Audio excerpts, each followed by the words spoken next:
جب سے مسلمان ہجرت کر کے مدینہ آئے تھے دوبارہ خانہ کعبہ کی زیارت کو نہ گئے تھے، حالانکہ اسلام کا اصل مرکز خانہ کعبہ تھا جس کی بنیاد حضرت ابراہیم علیہ السلام نے رکھی تھی۔ اگرچہ وقت کے ساتھ ساتھ اکثر اہل عرب شرک و بت پرستی کے مرتکب ہو چکے تھے، لیکن خانہ کعبہ کی عظمت اور اس کے لیے عقیدت تمام دلوں میں بدستور قائم تھی۔ سب اہل عرب بلا امتیاز نسل و عقیدہ اسے اپنا مشترکہ آبائی ورثہ سمجھتے تھے اور دور دراز علاقوں سے مذہبی رسوم ادا کرنے وہاں آتے تھے۔ اسی مقصد کے لیے تقریباً 4 ماہ تک قبائل کی باہمی لڑائیاں بھی بند رہتی تھیں۔ مسلمان حالات سے مجبور ہو کر اپنا آبائی وطن چھوڑ کر مدینہ آ گئے تھے، لیکن ان کے دل خانہ کعبہ کے طواف کے لیے بے چین رہتے تھے۔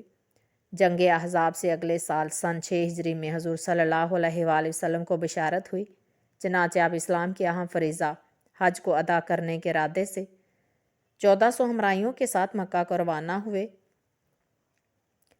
اس خیال سے کہ مسلمانوں کی نیت پر کسی کو شک نہ ہو۔ احرام باندھ لیا، قربانی کے اونٹ ساتھ لے لیے، ہتھیار لگانے کی سب کو ممانعت کر دی اور سفر کا ہر باز ضروری یعنی تلوار بھی نیام میں بند کر کے لے جانے کی اجازت دی۔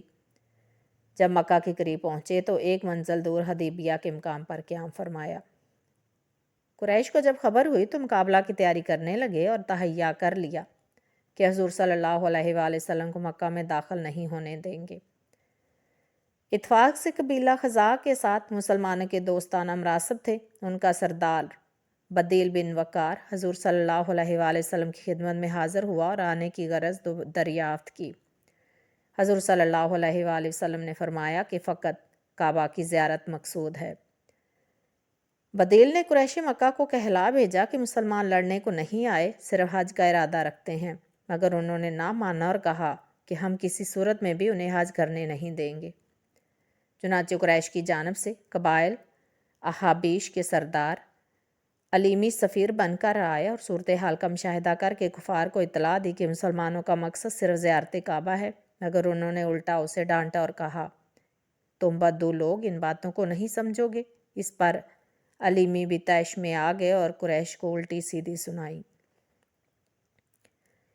اسی اثناء میں کچھ شرارت پسند قریشی نوجوان مسلمانوں پر حملہ آور ہوئے مگر گرفتار کر لیے گئے۔ جب انہیں حضور صلی اللہ علیہ وآلہ وسلم کے آگے پیش کیا گیا تو رحمت للعالمین نے سب کو رہا کر دیا۔ اس کے بعد عروہ بن مسعود کفار مکہ کے سفیر بن کر آئے اور نہایت ترش روئی سے حضور صلی اللہ علیہ وآلہ وسلم کو مخاطب کر کے کہا جب قریش مسلح ہو کر مقابلہ پر آئے تو تمہارے یہ سب ساتھی چمپت ہو جائیں گے۔ اس پر حضور صلی اللہ علیہ وآلہ وسلم نے حضرت ابوبکر صدیق کو جواب دینے کے لیے کہا۔ حضرت ابوبکر صدیق سے رہا نہ گیا اور عروہ کو بہت ذلت آمیز جواب دیا۔ عروہ نے کہا ابوبکر تمہارا ایک احسان میری گردن پر ہے، ورنہ میں بھی سخت کلامی سے پیش آتا۔ عروہ نے ساری گفت و شنید میں جو ایک خاص چیز مشاہدہ کی وہ یہ تھی کہ مسلمان شمع رسالت کے پروانے ہیں اور حضور صلی اللہ علیہ وآلہ وسلم کی بے حد تعظیم کرتے ہیں۔ اس نے واپس جا کر قریش سے کہا کہ اتنی عزت و توقیر تو کیسر و کسریٰ کو بھی نہیں جتنی حضرت محمد صلی اللہ علیہ وآلہ وسلم کی اپنے ساتھیوں میں ہے۔ وہ سارے دل و جان سے ان پر فدا ہیں اور اپنے خون کا آخری قطرہ بھی نثار کرنے کو تیار ہیں۔ ابھی تک چونکہ ایک تصفیہ نہیں ہوا تھا، اس لیے حضور صلی اللہ علیہ وآلہ وسلم نے اپنی جانب سے حضرت عمر رضی اللہ تعالیٰ عنہ کو سفیر منتخب کیا، مگر انہوں نے قریش کی درینہ عداوت کے پیش نظر معذوری ظاہر کی۔ حضور صلی اللہ علیہ وآلہ وسلم نے ان کا عذر قبول کرتے ہوئے حضرت عثمان رضی اللہ تعالیٰ عنہ کو اس کام کے لیے چنا، جو اپنے ایک عزیز کی پناہ میں مکہ میں داخل ہوئے۔ قریش نے حضرت عثمان رضی اللہ تعالیٰ عنہ کو مکہ میں ہی روک لیا۔ اس نے مسلمانوں میں یہ افواہ پھیلا دی کہ حضرت عثمان رضی اللہ تعالیٰ عنہ شہید کر دیے گئے ہیں۔ اس موقع پر حضور صلی اللہ علیہ وآلہ وسلم نے ایک ببول کے درخت کے نیچے بیٹھ کر سب جان نثاروں سے بیعت لی کہ جب تک عثمان رضی اللہ تعالیٰ عنہ کا قصاص نہیں لیں گے اس جگہ سے نہیں ٹلیں گے۔ اس بیعت کو بیعت رضوان کہتے ہیں۔ بعد میں معلوم ہوا کہ حضرت عثمان رضی اللہ تعالیٰ عنہ کی شہادت کی خبر غلط تھی۔ اب قریش نے سہیل بن عمر کو شرائط صلح طے کرنے کے لیے بھیجا۔ کافی رد و قد کے بعد ذیل کی شرائط پر صلح ہوئی۔ نمبر 1، اس سال مسلمان بغیر حج کیے واپس چلے جائیں گے۔ نمبر 2، اگلے سال آئیں اور صرف 3 دن قیام کر کے واپس لوٹ جائیں۔ اہل مکہ ان ایام میں خانہ کعبہ میں داخل نہیں ہوں گے۔